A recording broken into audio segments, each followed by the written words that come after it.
Homemade deodorants, the many different kinds and the ones I think are the best. Let's talk about it.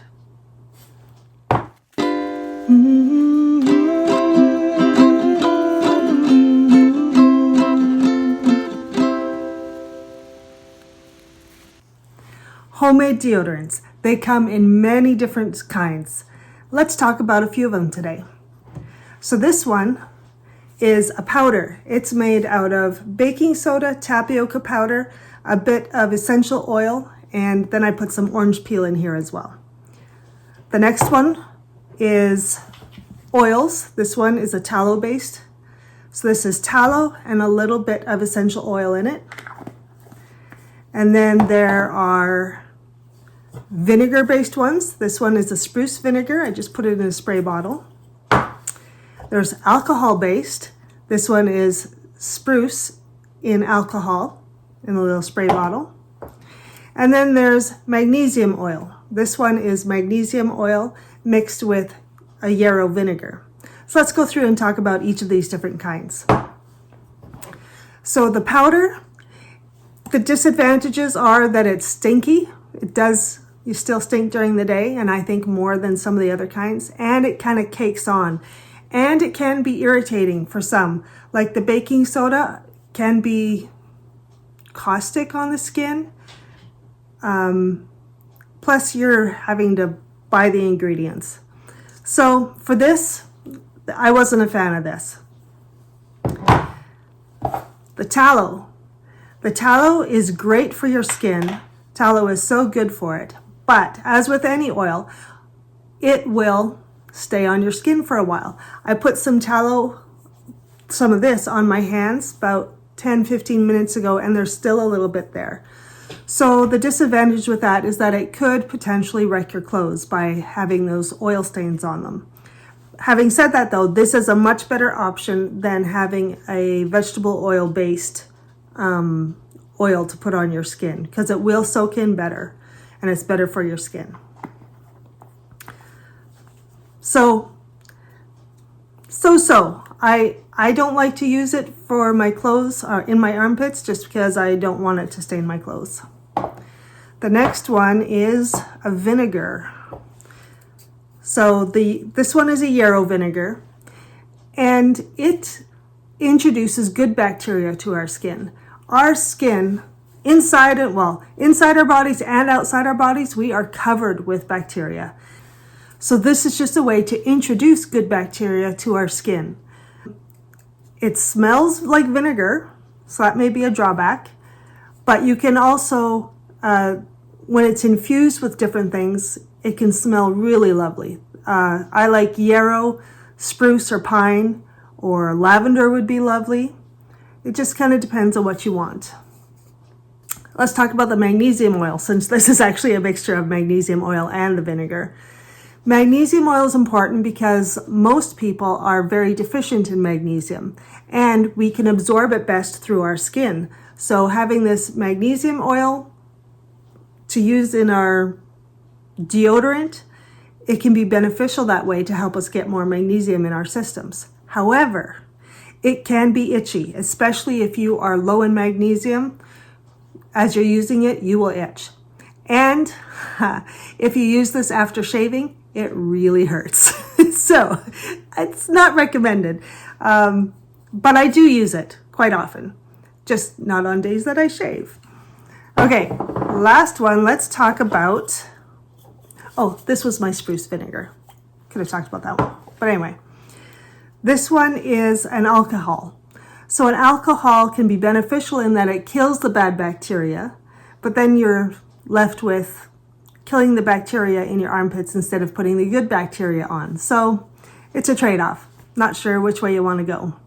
But it does smell very nice, and it doesn't have a vinegar smell, so that might be a positive. So of the things that I use, I mostly use straight vinegar. And by the way, these are homemade vinegars, or else they're infused in an apple cider vinegar that's raw, so it does have those good bacteria. So spruce vinegar or the spruce alcohol, and this could be different herbs in here, it doesn't have to be this, or the magnesium and vinegar. I like these three the best. I was thinking that another good option might be to use salt water, because salt is an antifungal, antibacterial, antiseptic. The only thing is that it would sting if you put it on shaved skin. So there's that. And you would want to use probably a good salt that has lots of minerals in it, like a sea salt or a Redmond salt. Just a good quality salt to use on your body. Just like you'd want to have a good quality salt that you're eating. Okay, so I think that might be the simplest option and something to try. Just a thought. Hi, did you know I wrote a cookbook? It's called Delicious, Cheap, Healthy, Whole Grains, Beans, and Lentils, Staples for Budget-Friendly Meals. In it, you'll find recipes for breakfast, lunch, dinner, dessert, snacks, and staples, all the good stuff. And it's available on Amazon. I'll leave a link in the description below. Okay, back to the video. Now, when you're using herbs, those can add some beneficial properties to your homemade deodorants as well. So you can look at herbs in two different ways. You can have those that kill bacteria and fungus or fungi. And then you can also look at herbs as introducing nutrients to your body that you can use. And by introducing those nutrients to our body, it helps improve our bodily functions. So let's talk about the killing bacteria and fungi first. Some good ones for that would be usnea. It's a moss that grows on trees. Nasturtium, the flower. It's great antibacterial. Cloves are an antibacterial and an anti-fungal, and they would smell lovely.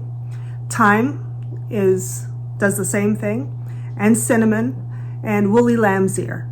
There are lots of others that are antibacterial, antifungal. You just have to look them up, but those are just a few that I put down.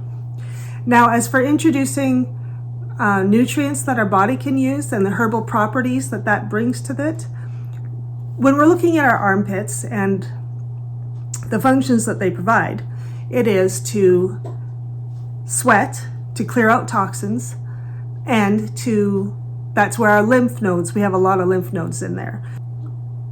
The properties that we would be looking for are things to help clear out the toxins and to improve the lymph flow. So in the clearing toxins category, some really good herbs for that are cilantro, chickweed, plantain, carrot leaf. There are many others, but those are a few that are very easy to find. So I'll put them there. And in improving the lymph flow category, there's cleavers, calendula, that's a flower, violets, carrot leaf, again, easy to find. You can go pick that up at the grocery store if you had to. Watercress, burdock, and there are many more. So those are some of the reasons that I like to use herbal infused vinegars or vinegars made from the herbs themselves, because you can make your own vinegars at home by using the plant matter, a little bit of sugar, a little bit of mother from an aged vinegar, and you can make your own vinegars. Or you can make tinctures out of the herbs and alcohol. Usually I like to use vodka, 80 proof, which is 40% alcohol. That's what we have available up here in Canada. Other places you may have higher concentrations. I wouldn't do the Everclear. That's really high in alcohol, and that could be pretty bad in absorbing into your skin. So that would have to be diluted with water. But these ones that are made with the herb and the 80 proof alcohol, they're just fine. And those are my different homemade herbal deodorants. Now, you might wonder how much you're actually getting into your skin, if that would really make any difference to use these herbal ones. And that's a good question, because you're spraying a small amount. However, you may be spraying it several times a day. Or if you look at the cumulative effect of doing this every day, it might be something useful to be using the herbs for those purposes. I'll let you decide. Anyway, these are just some ideas. Run with it, have fun with it. I really love this. I've not been using deodorant or antiperspirant from the store for several years now. And I'm happy. If it was really hot, like I live in a fairly cool climate, Alberta.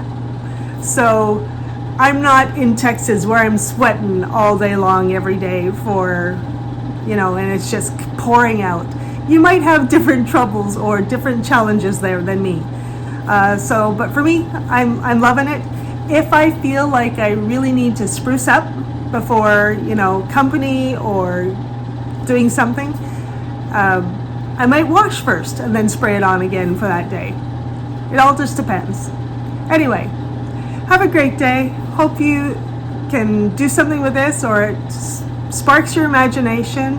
And let me know what ideas you have for homemade deodorants and what has worked for you, what hasn't worked, maybe what herbs you really like. Let me know. I'm interested in your ideas. Please like, comment, subscribe, share, help a girl out. Thanks. Mm-hmm.